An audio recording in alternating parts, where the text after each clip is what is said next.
Good afternoon, everybody.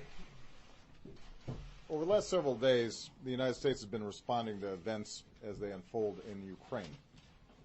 Now, throughout this crisis, we have been very clear about one fundamental principle.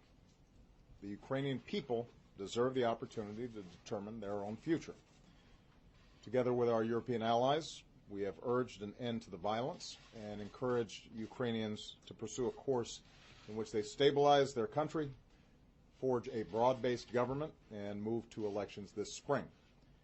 I also spoke several days ago with President Putin, and my administration has been in daily communication with Russian officials, and we've made clear that they can be part of an international community's effort to support the stability and success of a united Ukraine going forward, which is not only in the interest of the people of Ukraine and the international community, but also in Russia's interests. However, we are now deeply concerned by reports of military movements taken by the Russian Federation inside of Ukraine. Russia has a historic relationship with Ukraine, including cultural and economic ties, and a military facility in Crimea.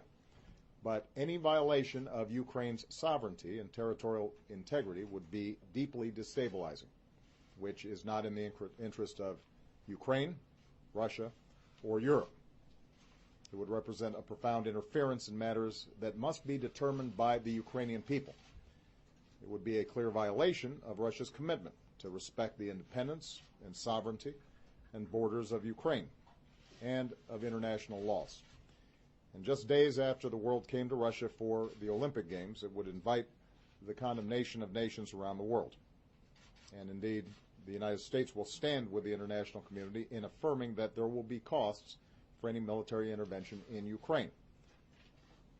The events of the past several months remind us of how difficult democracy can be in a country with deep divisions.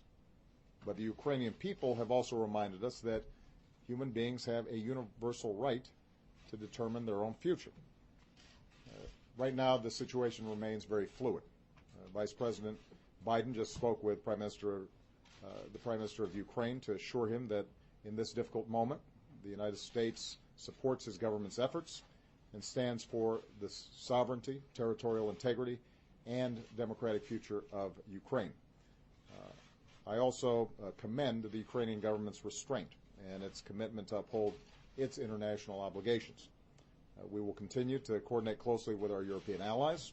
We will continue to communicate directly with the Russian government, and we will continue to keep all of you in the press corps and the American people informed as events develop.